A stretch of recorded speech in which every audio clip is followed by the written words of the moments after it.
8h29, Jornal Gente, transmitido pela Rádio Bandeirantes e também pelo Band News TV. Vamos à nossa reportagem em Curitiba. Amanda Iargas está com a gente aqui para contar qual é a bolada que os governadores do Paraná vão voltar a receber depois de decisão do Supremo, né, Amanda? Bom dia para você. Bom dia para vocês, para todos que nos ouvem. A Procuradoria-Geral do Estado, na verdade, recorreu dessa decisão do Supremo Tribunal Federal, que determinou o pagamento de aposentadorias vitalícias para 7 ex-governadores aqui do Paraná. As transferências foram autorizadas ontem, depois da decisão da segunda turma do Supremo. Apenas os ex-governadores Orlando Pessutti, Beto Richa, João Elísio Ferraz de Campos, Paulo Pimentel e Mário Pereira seriam beneficiados, já que Emiliano Hoffmann Gomes e Jaime Lerner já são falecidos. O benefício havia sido suspenso em 2019.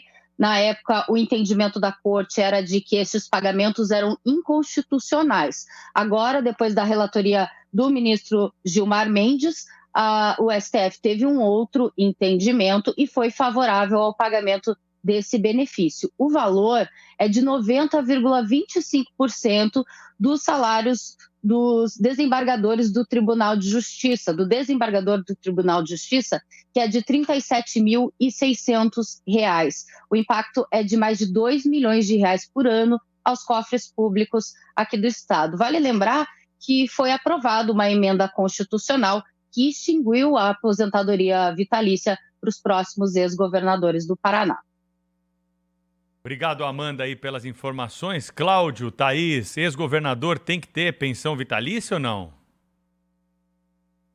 Claro que não, né? Isso é um absurdo, é uma vergonha, sabe? É aquela coisa do, não sei, mas eu não aguento mais sentir vergonha alheia aqui neste país, né? É impressionante, né? E não é uma decisão lá do governador do Paraná, né? O atual, muito pelo contrário, né? O governo do Paraná vinha lutando contra isso. Aí vem o Supremo Tribunal Federal novamente se intrometendo onde não deveria, né? Em legislação estadual, para determinar, obrigar o governo, o cidadão, o contribuinte, o pagador de impostos do Paraná a sustentar esse privilégio inaceitável, absolutamente inaceitável. Se o governo do Paraná é que sabe disso, né?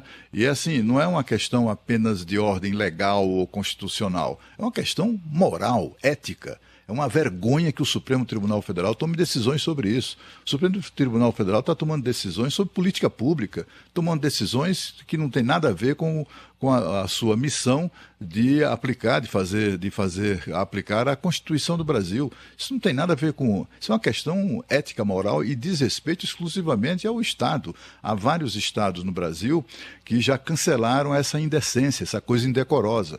Com essa decisão lamentável do Supremo, mais uma, é claro que esses estados todos vai sempre ter alguém que vai lá recorrer e pedir isonomia, né?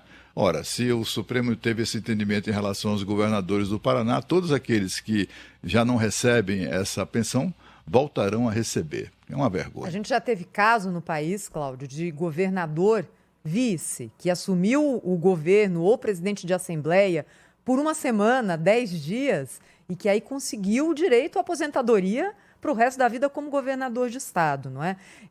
Há uma mudança que aconteceu, e não é tão recente, é na Constituição de 88, colocando para os políticos a necessidade de contribuição para o regime de previdência. Mas existem tantas decisões paralelas a isso que aquilo ali acaba virando um pouco letra morta, né? Vide, por exemplo, o que acontece com deputados e senadores hoje, que se aposentam, sim, com 35 anos, como quase todos os brasileiros, no regime de previdência geral, porém, o tempo que eles ocupam no mandato é considerado no cálculo. Então, por exemplo, um deputado que exerceu o mandato 3 vezes, 12 anos, ele consegue jogar a aposentadoria dele lá para 14, 15 mil reais. Aliás, essa é a média da aposentadoria paga para ex-parlamentares no Brasil, 14 mil reais.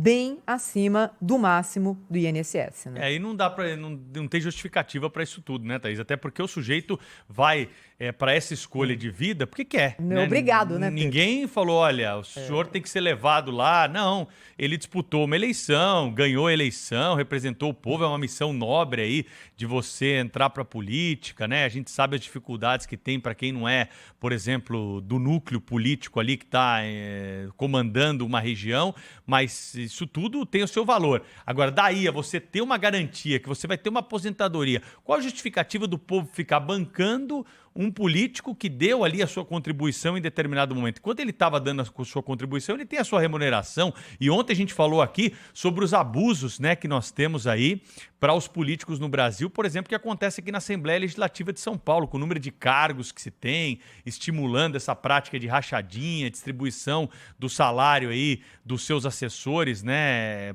pelos políticos. Ou seja, são muitos problemas que nós temos e precisamos lutar contra isso. Se não vier da população esse tipo de cobrança, isso vai passando e vai ficando na conta para cada vez mais a gente pagar, a conta vai ficando só cada vez mais alta, né?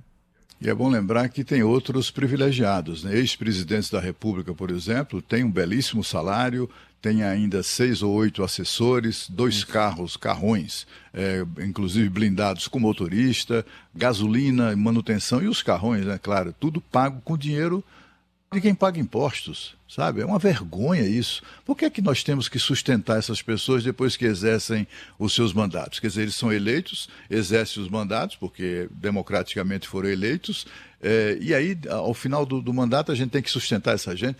Esse tipo de decisão do Supremo, né, faz parte daquele princípio de o poder público se apropriar do dinheiro do cidadão. É como se não fosse dinheiro de ninguém. Então, assim, o Supremo Tribunal Federal, que é muito beneficiado por regalias e privilégios, não quer provocar incômodos em outras regalias e privilégios, para que ninguém venha questionar deles próprios, né, a dos próprios ministros. Então, a gente assiste uma situação em que pagamos salários de marajás, pagamos carro oficial para um bando de gente, que é outra coisa jeca, atrasada, né? E dessa mentalidade de se aproveitar do dinheiro público, né? De passar o rodo, do meu pirão primeiro. É essa lógica que continua em vigor no Brasil. Infelizmente, eu sou muito cético com relação a isso, né? Você viu, a gente entrevistou essa semana aí o relator da LDO, a Lei de Diretrizes Orçamentárias. Ele podia botar lá no relatório dele, não tem mais dinheiro para mordomia. Mas ele, só para causar poderia colocar, né, Cláudio? Entendeu? Para pelo menos abrir o debate. Mas olha, não há a menor possibilidade disso acontecer. Mais uma decisão.